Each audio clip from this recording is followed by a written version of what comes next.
Arrestation et détention policière en Afrique pendant la Covid-19. L'article 6 de la Charte africaine des droits de l'homme et des peuples garantit le droit à la liberté et à la sécurité de la personne. Toute arrestation par la police doit avoir une base légale et être proportionnée au crime ou autorisée par un tribunal.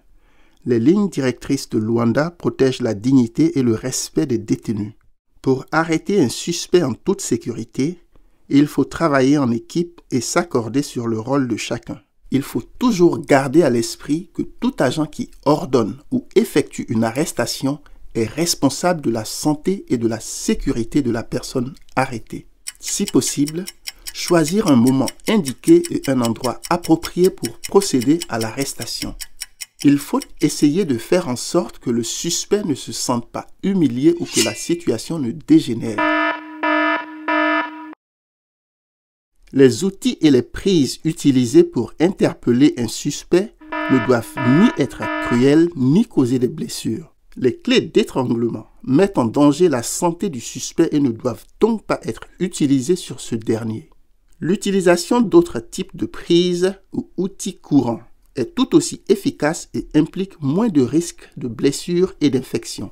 L'usage d'armes à feu est une mesure de dernier recours et n'est seulement autorisé pour procéder à une arrestation que s'il s'avère strictement nécessaire.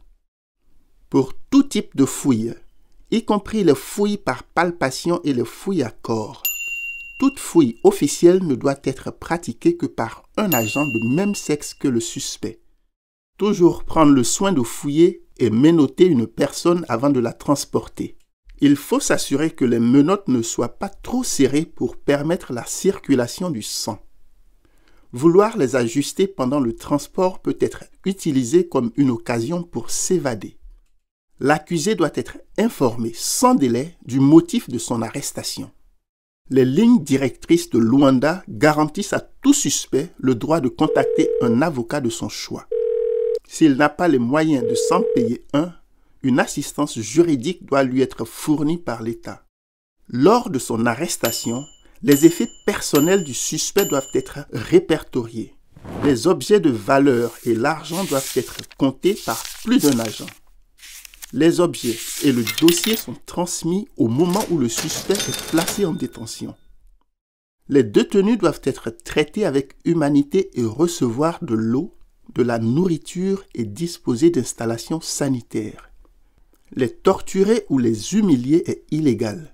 Tout détenu a besoin d'air frais et de suffisamment d'espace et ne doit pas être maintenu en garde à vue pendant plus de 48 heures. La police doit documenter avec minutie toutes les circonstances et ses interactions avec la personne détenue, à savoir son état de santé, les interrogatoires par les enquêteurs, la prise des empreintes digitales, etc. La police est responsable de toute atteinte portée au bien-être des détenus. La remise en liberté de la personne gardée à vue doit également être documentée. Peu importe si elle doit aller en prison ou être libérée. La responsabilité des policiers prend fin une fois cet acte administratif achevé.